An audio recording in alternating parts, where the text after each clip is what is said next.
The president of the Patriotic Movement for Protection and Restoration, Captain Ibrahim Traoré, was sworn in on Friday before the Constitutional Council during a formal hearing.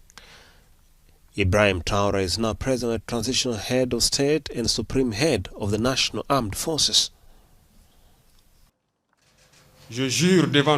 I swear before the people of Burkina Faso and on my honor to preserve, respect, uphold and defend the Constitution, the Charter of Transition and the laws, to make every effort to guarantee justice to all inhabitants of Burkina Faso. The Charter's Article 4 stipulates that the term of the transition president ends with the investiture of the president resulting from the presidential election planned for July 2024. After swearing in, Traoré promised to stabilize the nation. No sacrifice will be too great to take this country out of the situation in which it finds itself. So, our commitment is for a return to peace. And our compass will always be the people. That is what will guide us throughout these 21 months. Our objectives are none other than to breathe new life into all our compatriots afflicted by this conflict. It is also to envisage endogenous development, relying only on ourselves. Last month, Traoré toppled Lieutenant Colonel Paul Henry Sandaogo Damiba. Damiba himself seized power only in January, forcing out Burkina's last elected president, Roch Marc Christian Kabore.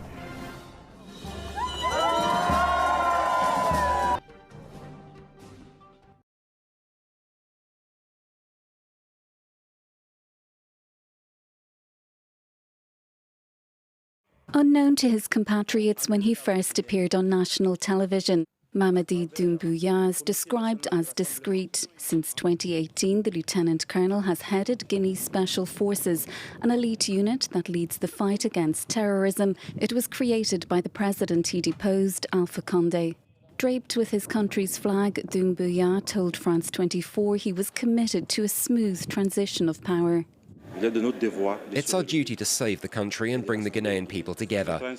We will put a system in place for all of the people to come together, because a political system that is not inclusive is a system that is not based on peace. Before leading the Special Forces, he served in the French Foreign Legion. He also trained at a senior military academy in Paris. C'est quelqu'un qui a débarqué avec son expertise, someone with a lot of experience. He led several operations in Afghanistan.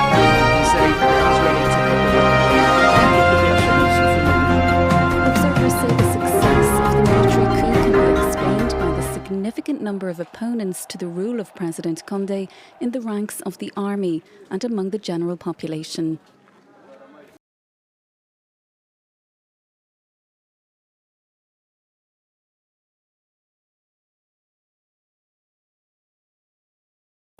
In downtown Bamako, security forces, including the military, are patrolling the streets, dispersing protesters out to denounce what they describe as another military coup.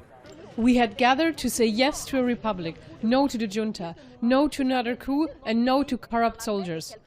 The country has been left again in the hands of ill-intentioned individuals who are using the state apparatus to rob power and the future we want.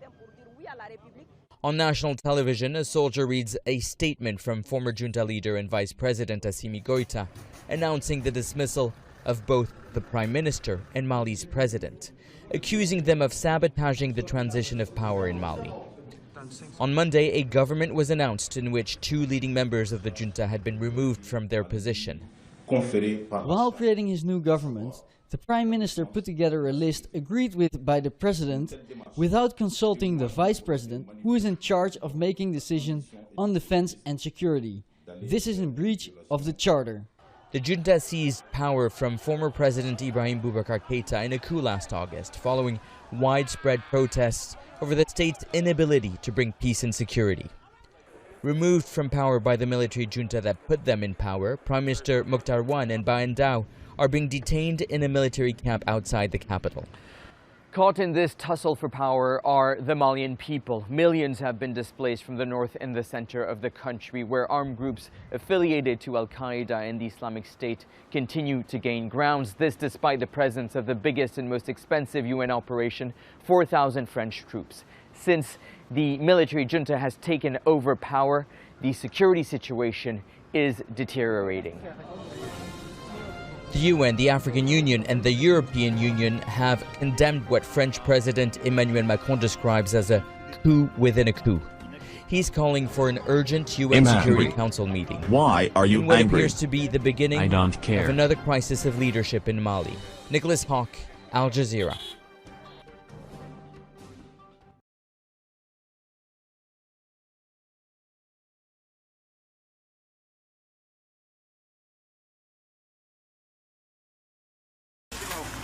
More senior politicians in Niger were arrested on Monday as the leaders of a military coup defied international calls to restore democratic rule and reinstate ousted President Mohamed Bazoum.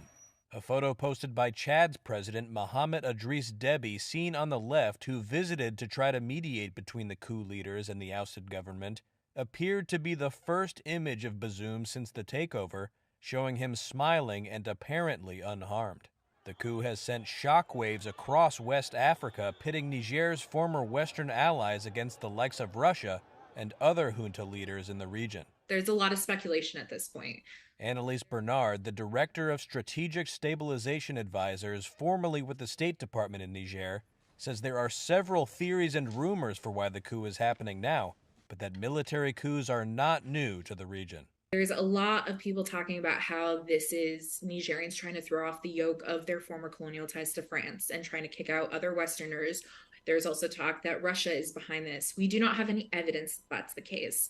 What we are seeing, obviously, is that the civilian population, specifically in Niamey, the capital, is very loud right now about anti-French and anti-Western sentiment. There's obviously, we've seen the Russian flags circulating in some of the protests in the streets. But this is also something that we've seen civil society do anytime that there is a protest that takes place in the city, of which there are regular protests in Niamey. The United States, former colonial power France, and other Western countries have troops in Niger and had been working with the government to fight militant forces linked to Islamic State and Al-Qaeda. And the coup has raised fears for the security of the region. Niger was our last bulwark of stability in the region, and the country that not just the United States, but a lot of Western partners had invested a lot into.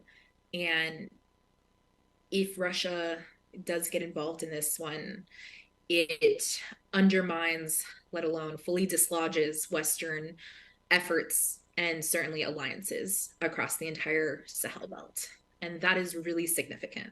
It was very hard, obviously, when that came true in Mali and seems to be coming true in Burkina Faso as well. But Niger seems like the last, bulwark of stability before we lost all contact with that entire region.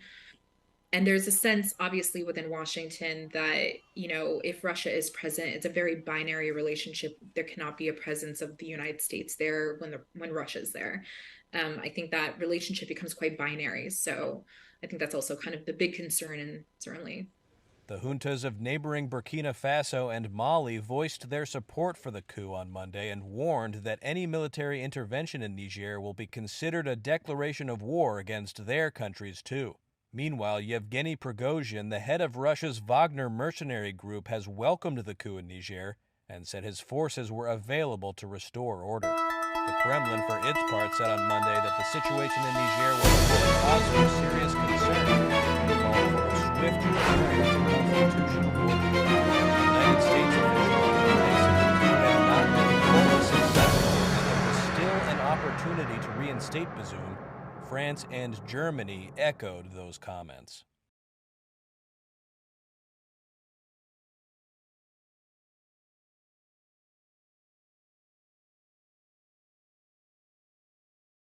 Celebrations on the streets of the capital Libreville.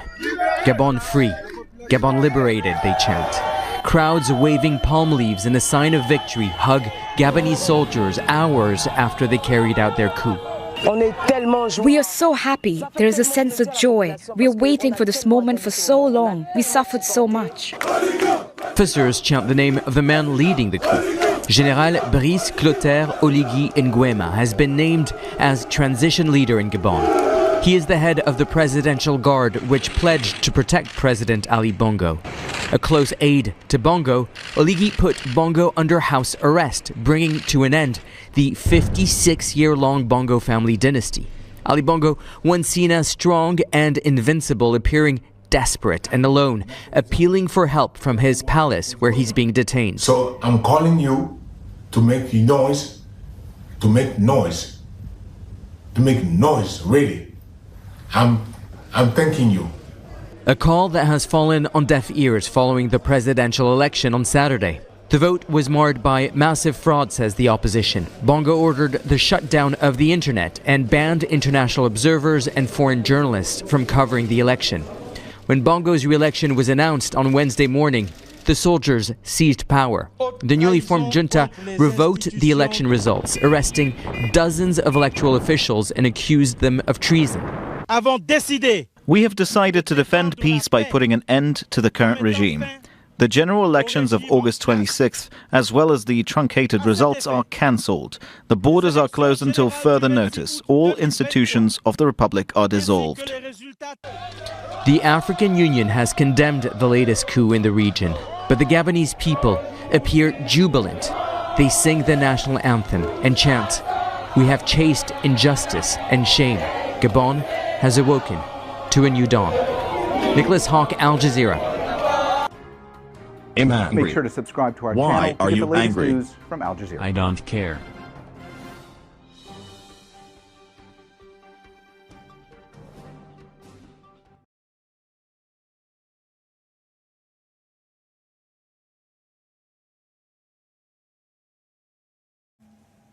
In April 2019, Abdel Fattah al-Burhan stopped following orders and began calling the shots.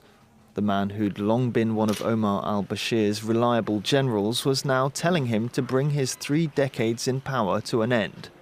After Bashir's overthrow, Burhan was sworn in as Sudan's interim leader and was tasked with chairing the Joint Military-Civilian Council to steer the country towards democracy. But now he's dissolved the council, becoming the de facto head of Sudan. ستتولى إدارة شؤون البلاد حتى موعد الانتخابات حكومة من كفاءات وطنية مستغلة يراعى في تشكيل هياكلها. General Burhan, born in 1960, studied at military academies in Sudan, Egypt and Jordan. He worked briefly as Sudan's defense attaché to Beijing, but his military career was defined by his roles in South Sudan and Darfur. His time in the latter brought him into contact with Mohamed Hamdan Dagalo, the commander of the Rapid Support Forces paramilitary, whose backing has been instrumental in cementing Burhan's power. In 2015, Burhan played a vital behind-the-scenes role in Sudan's military involvement in Yemen, deploying troops alongside the Saudi-led coalition and doing so breaking long-standing ties with Iran. Burhan's first chosen as interim leader in 2019 were to key foreign allies, Egypt, the United Arab Emirates and Saudi Arabia. He also played a major role last year in normalizing relations with Israel.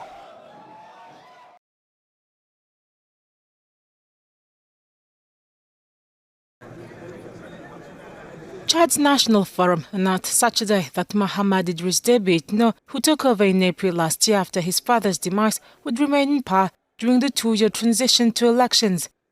At a ceremony boycotted by opposition members, leading armed rebel groups and civil society organizations, the Transitional Military Council, which had ruled the country for the past 18 months, was formally dissolved.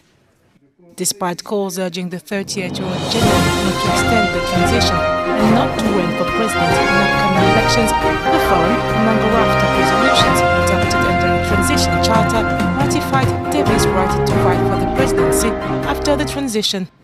The national talks, which were wrapped up in N'Djamena, had been launched 7 weeks earlier on August 20.